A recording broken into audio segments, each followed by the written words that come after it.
Halo semuanya, kita ketemu lagi pada video yang ketiga untuk pengantar bisnis dan manajemen. Pada video kali ini topik kita adalah global business. Ya, ini ya judulnya ada di samping, nih global business. Jadi topik ini secara umum akan membahas mengenai bagaimana proses bisnis yang terkait dengan negara lain. Artinya kita akan melihat bagaimana konsep-konsep bisnis lintas negara ya, konsep-konsep bisnis antar negara, antar benua, atau konsep-konsep bisnis yang melibatkan banyak negara di dunia ini. Ya, ini tentu akan memiliki sudut pandang yang berbeda dengan bisnis dalam lingkup kita sehari-hari ataupun area di sekitar kita saja, karena bisnis ini akan melibatkan berbagai kepentingan, banyak aturan di setiap negara ya. Nah, kita akan melihat beberapa konsep dasar yang kalian mungkin perlu pahami dulu. Ini akan menjadi pondasi untuk pemahaman-pemahaman kalian terkait dengan bisnis internasional ke depannya.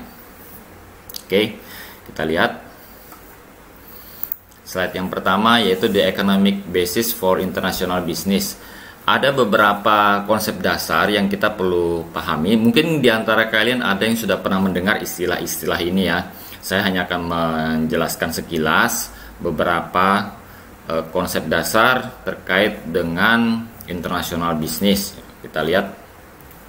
Yang pertama adalah absolute advantage ya. Ada istilah absolute advantage ya, atau bisa diterjemahkan keunggulan absolut ya.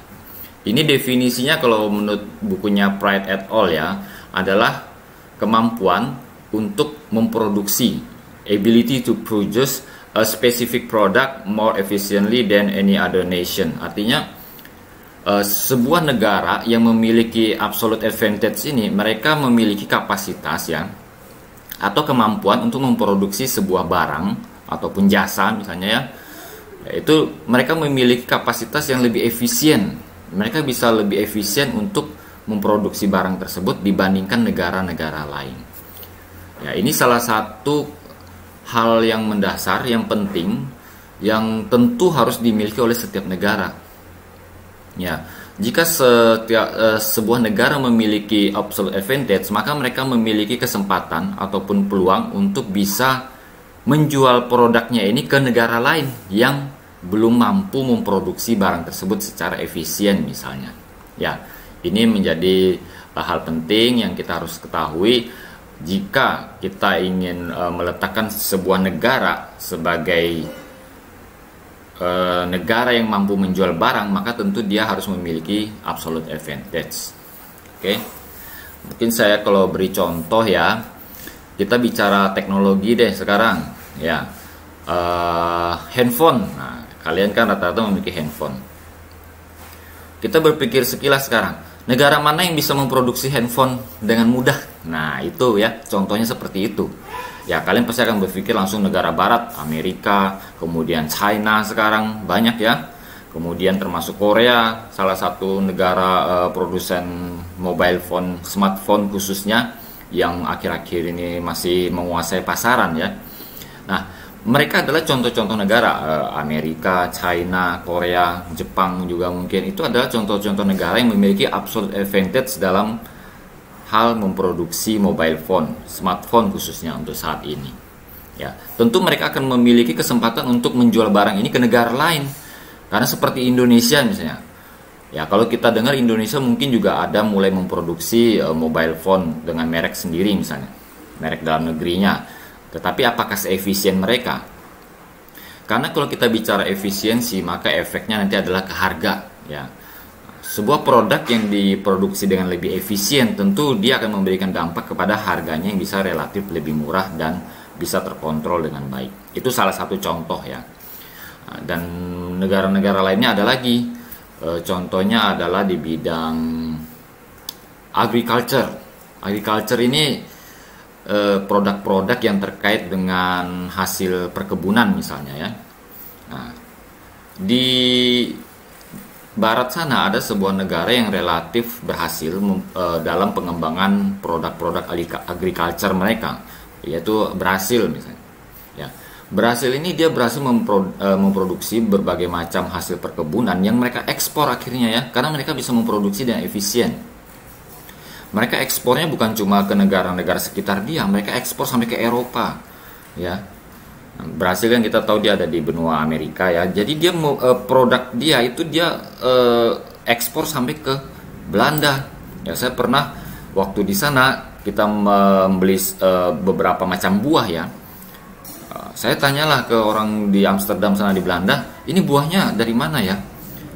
Oh, ini buah kebanyakan kita import dari negara lain. Salah satunya adalah Brasil. Dan kita kalau lihat di internet ya, Brasil memang cukup berhasil memproduksi berbagai macam buah, khususnya buah-buahan. Nah, itu contoh ya. Nah, negara Indonesia bagaimana? Nah, mungkin kalian bisa mencari informasi nanti ya terkait dengan negara Indonesia apa saja. Misalnya yang kita produksi kita yang lebih efisien di negara kita, sehingga kita bisa mengekspor keluar. Oke. Berikutnya adalah istilahnya comparative advantage. Apa itu comparative advantage? Sama sebenarnya, ini adalah kemampuan untuk memproduksi sebuah produk dengan efisien tetapi dibandingkan produk lain. Artinya ini adalah persaingan antar produk. Kalau yang di atas tadi absolute advantage itu konsep antar negara ya, efisiensi antar negara. Kalau ini adalah efisiensi antar produsen produk tertentu misalnya ya. Nah, sama.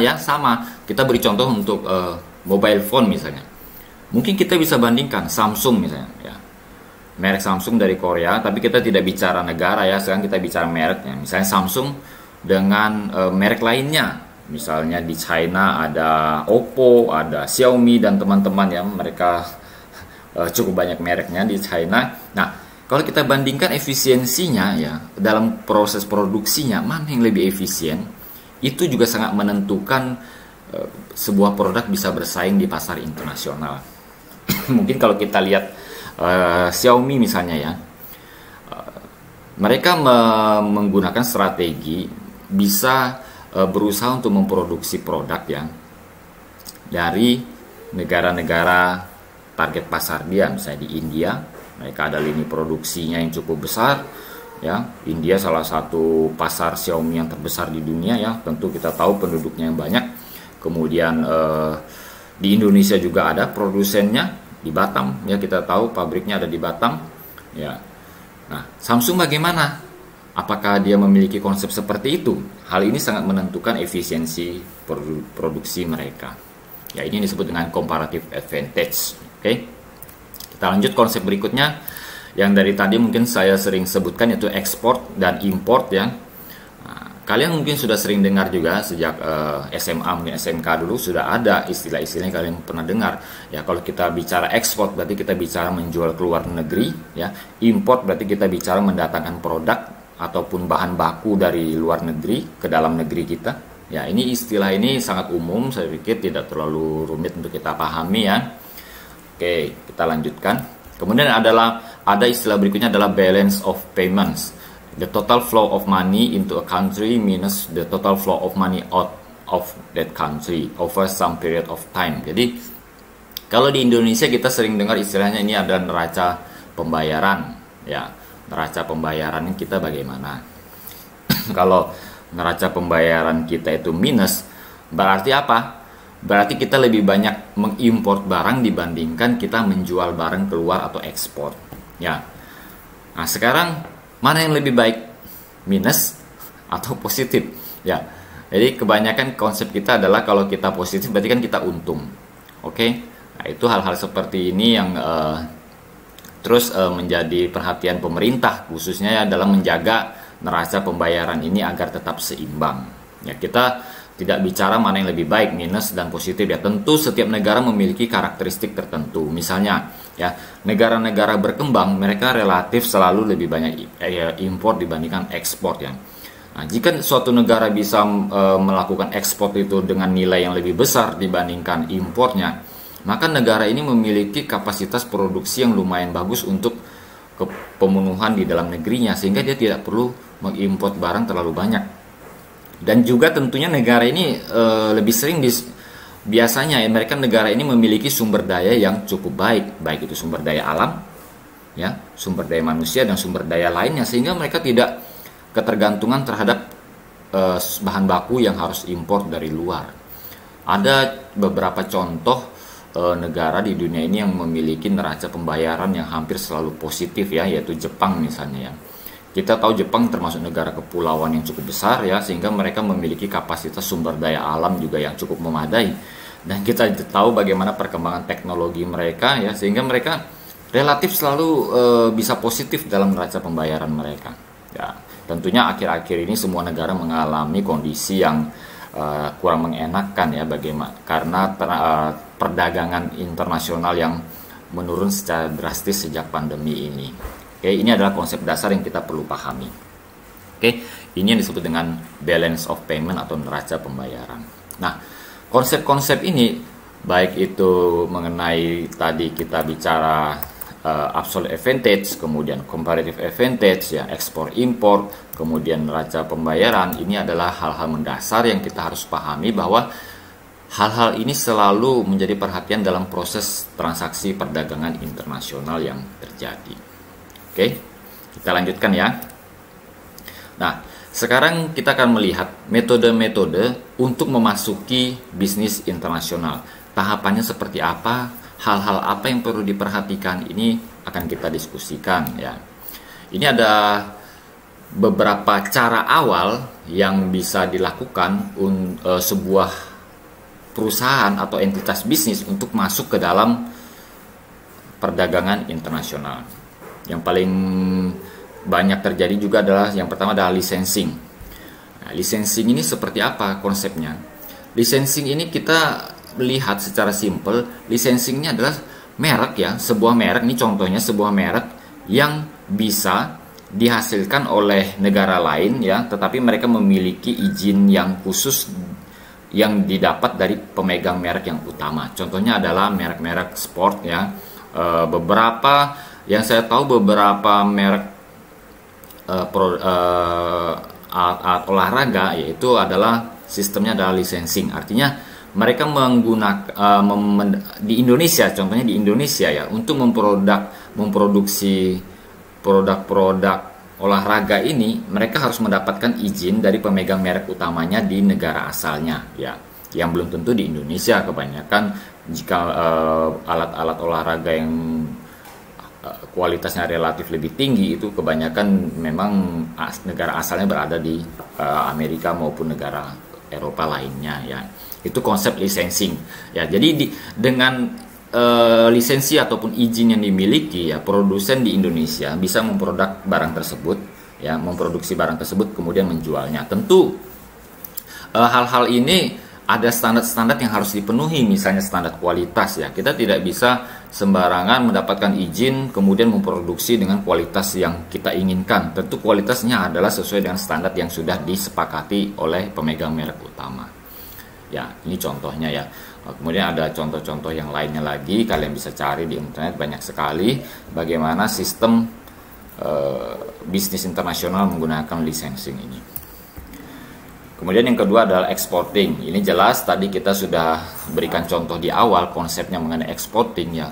Artinya produk tersebut kita produksi di dalam negeri kita, kemudian kita kirim fisiknya, ya, ke luar negeri menggunakan jasa-jasa logistik yang ada.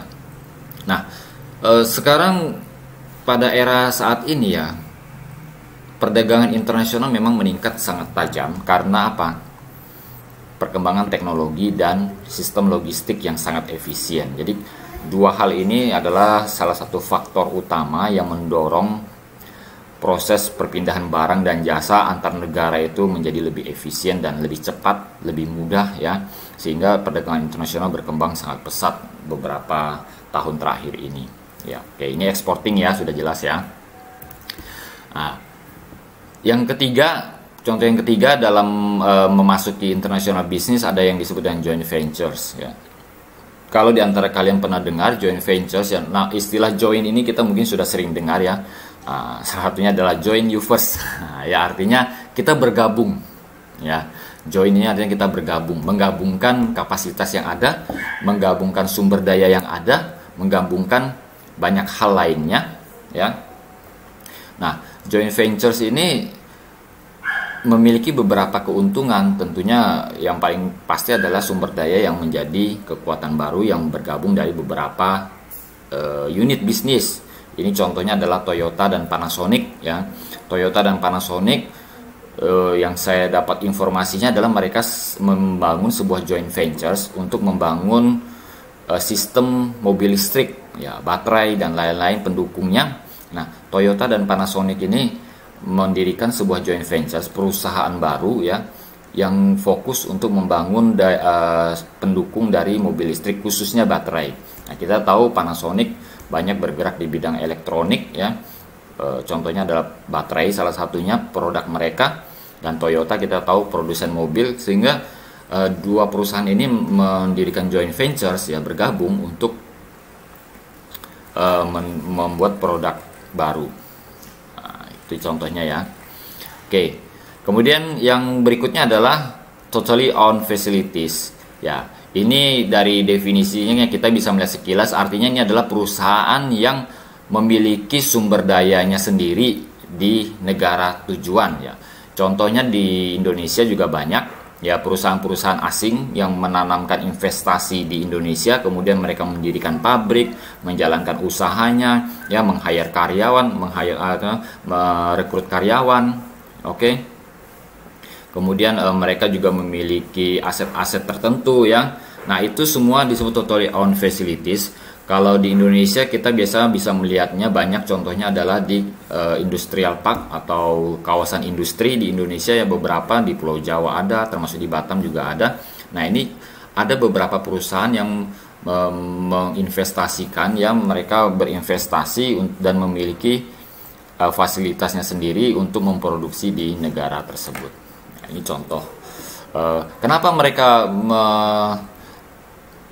melakukan hal ini, ya, banyak pertimbangannya. Salah satunya yang paling pasti adalah mendekati sumber daya bahan baku dan mendekati pasar target tujuan. Ini menjadi alasan negara perusahaan tertentu untuk mendirikan bisnis di sebuah negara. Oke. Baik, ini adalah contoh, ya. Saya ingin memberikan contoh a multinational enterprise, ya, that operates on a worldwide scale, ya. Jadi ini adalah beberapa contoh perusahaan internasional yang beroperasi, ya, di lintas negara. Mereka memiliki kapasitas produksi besar dan mereka memiliki jaringan bisnis lintas negara yang cukup luas, ya. Dan kita bisa melihat mereka menjadi perusahaan-perusahaan paling menguntungkan di dunia, ya, masuk dalam daftar Fortune 500. Nah, istilahnya, ya, Fortune 500 itu 500 perusahaan yang terbaik di dunia. Nah, ini kebanyakan negara-negara ini memang berasal dari Amerika, ya, dan beberapa juga perusahaan ini datang dari negara di Asia. Kita lihat sudah ada beberapa yang masuk, misalnya perusahaan China National Petroleum. Kemudian di Eropa, dari Eropa juga ada Royal Dutch Shell. Kemudian Saudi Aramco, ya, perusahaan minyak banyakan ini. Kemudian British Petroleum, kemudian Toyota ini dari Asia. Jadi kita bisa lihat ini adalah 10 besar perusahaan yang paling menguntungkan dari daftarnya fortune.com. Ya, ini contoh, ya, kalau sebuah perusahaan bisa beroperasi lintas negara, maka mereka akan mendapatkan kesempatan besar dalam memperluas pasar, ya, tentu meraup keuntungan yang jauh lebih besar, ya. Dengan dukungan perkembangan teknologi dan logistik saat ini, semuanya menjadi sangat mungkin untuk dilakukan. Oke. Kita akan lihat sekarang, ya, konsep, ya, ataupun tahapan yang diperlukan, tahapan yang dapat dilakukan untuk memasuki market ataupun pasar internasional. Ini dari bukunya Pratt et al. Tahapan ini ada 9. Ya. Ada 9 tahapan di sini dan kalian sudah akan bisa menduga case ketiga kita adalah bicara 9 tahapan ini. Saya akan menjelaskan sekilas untuk 9 tahapan ini. Di case ketiga kalian silakan menjelaskan ulang, ya, menjelaskan ulang 9 tahapan ini dengan bahasa kalian, ya, secara sederhana. Kalian jelaskan dalam jumlah kata yang sudah sesuai terprogram di Games Manager Legends kita. Silakan kalian jelaskan 9 tahapan ini dengan bahasa kalian. Saya jelaskan sebentar ya. Oke, tahapan yang pertama tentu adalah identify exportable product. Ya, kita mengidentifikasi kira-kira produk apa yang bisa dijual keluar. Nah, untuk mengidentifikasi ini tentu kita menggunakan konsep yang di awal tadi ya.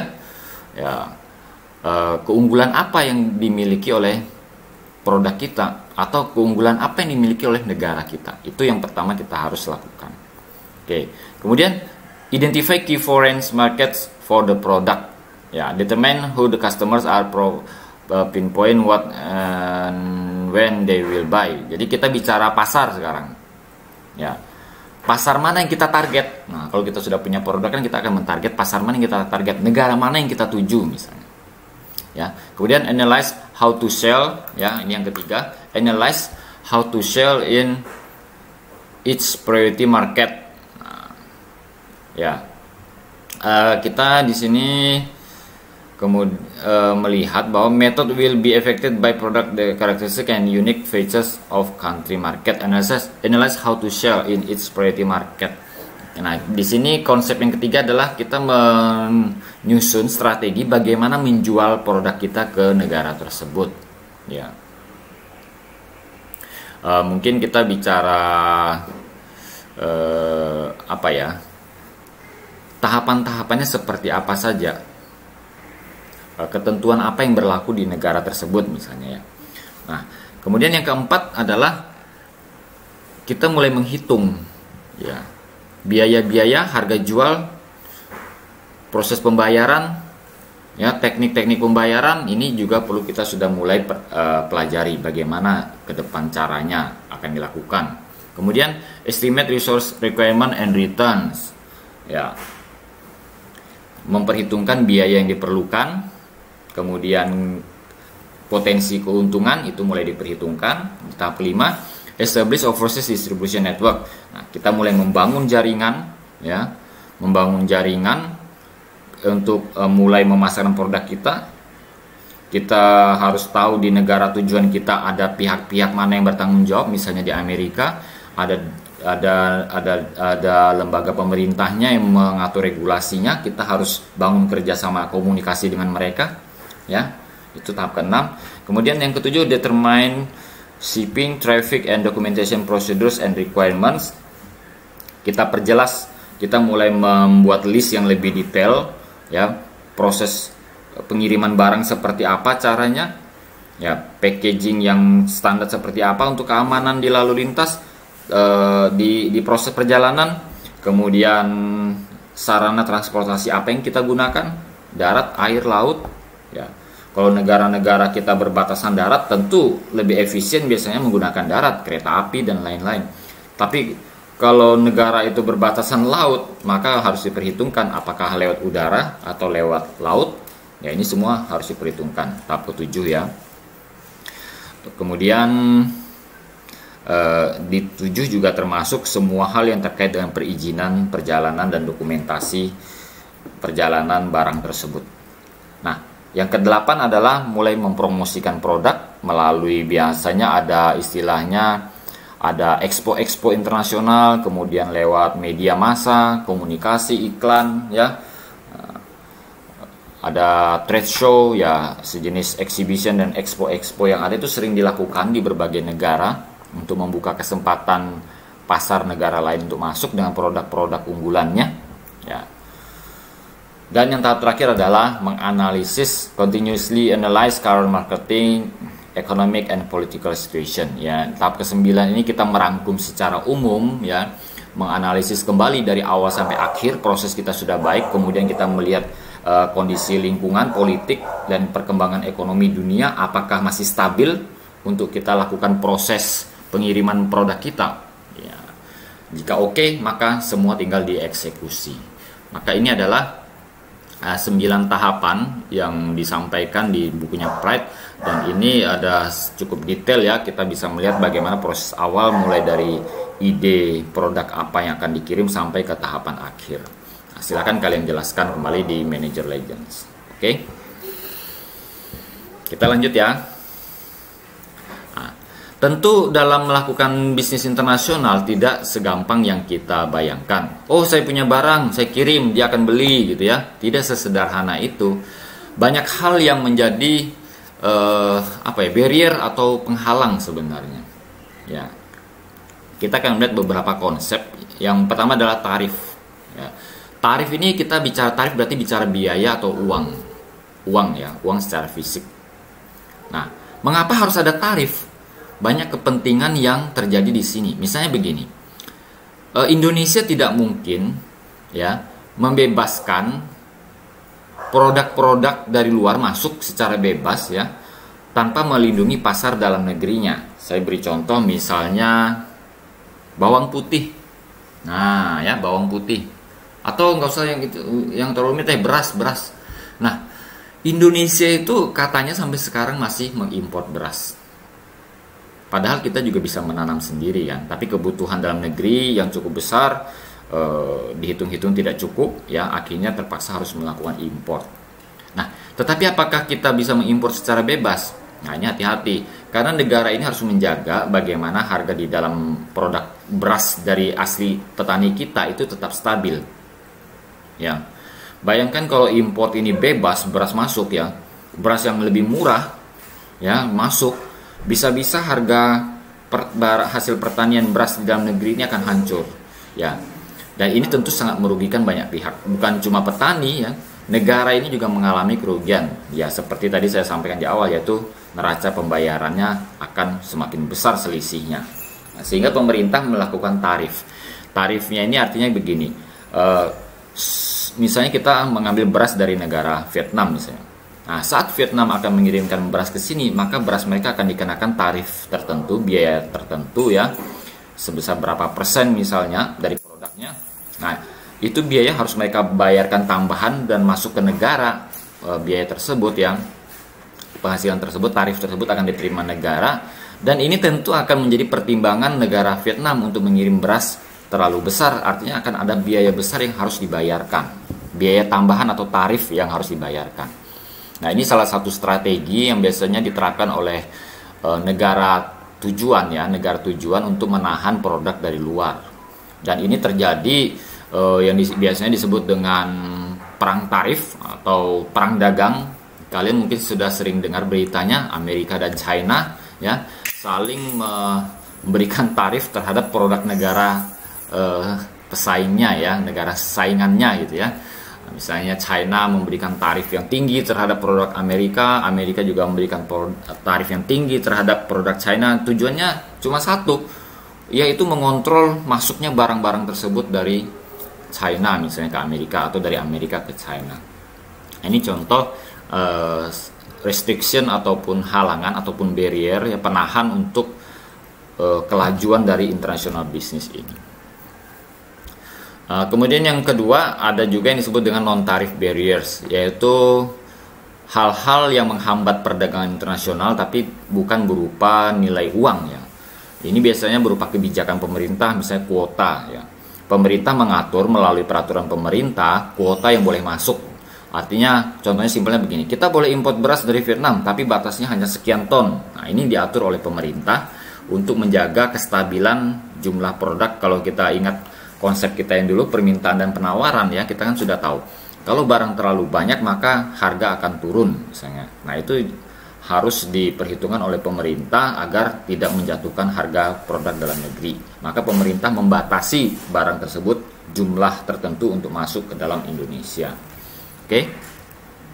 Dan beberapa hal lain yang perlu diperhatikan dalam international business ya, kita akan melihat economic outlook for trade ya.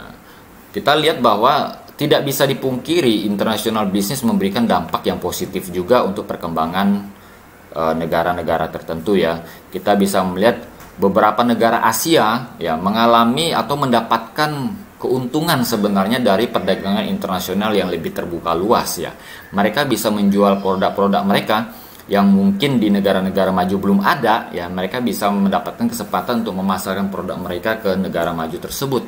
Sehingga ini tentu memberikan kesempatan pertumbuhan ekonomi yang lebih bagus untuk negara-negara berkembang di Asia khususnya. Ya, dan banyak dampak yang lainnya juga. Nah, yang perlu diperhatikan juga dalam isu-isu perdagangan internasional adalah international trade agreements. International trade agreements kita bicara berarti perjanjian, agreementnya kesepakatan atau perjanjian kerjasama antar negara. Ini harus ada karena ini adalah yang menjadi salah satu dasar hukum untuk memperkuat kerjasama tersebut. Saya beri contoh yang paling simpel adalah ASEAN. Nah, ya kalian pernah dengar kan ASEAN kan? Indonesia termasuk bagian dari ASEAN. ASEAN adalah Association of Southeast Asian Nations ya. Jadi ini adalah persatuan ataupun gabungan dari negara-negara di Asia Tenggara. Nah, apa manfaatnya ASEAN ini sebenarnya? Tentu ini manfaatnya luar biasa. Artinya negara-negara yang bergabung di ASEAN mereka sudah memiliki kesepakatan, perjanjian. Kalau kita bicara perdagangan, maka mereka juga memiliki kesepakatan perjanjian perdagangan antar negara-negara di ASEAN. Ya, contohnya tarif yang mungkin bisa dihapuskan ya. Oke, Vietnam ke Indonesia karena kita gabungan negara ASEAN, tarifnya ya berarti bisa diabaikan ya. Tentu dengan kebijakan-kebijakan lainnya, tetap kuotanya tadi seperti misalnya ya tetap dikontrol dan lain-lain.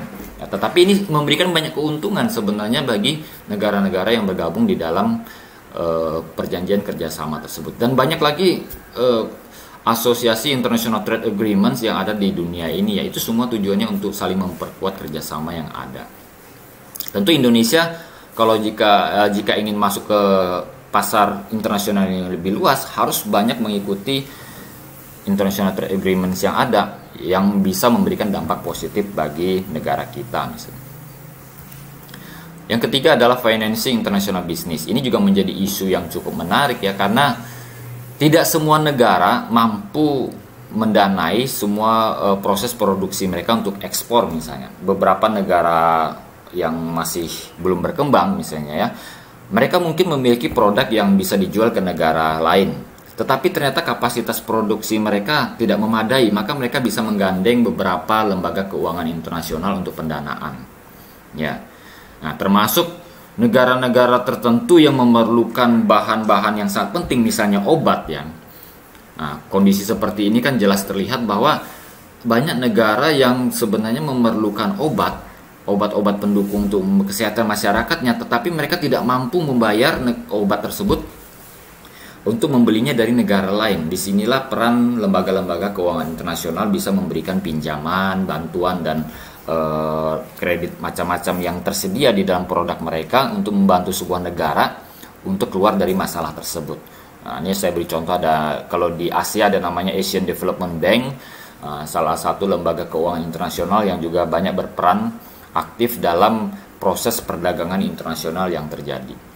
Nah, tentu kita sebagai sebuah negara juga harus hati-hati ya. Kita tidak boleh terjebak dalam pinjaman-pinjaman yang sangat tidak efisien. Artinya itu akan menjadi beban negara di suatu hari nanti. Ini juga harus menjadi perhatian pemerintah, dan katanya sih pemerintah cukup mengontrol ya pinjaman yang ada tersebut. Nah, kalian nanti bisa mempelajarinya lebih lanjut bagaimana rasio hutang negara kita ya, pinjam-pinjam negara kita dalam proses pembangunan negara ini.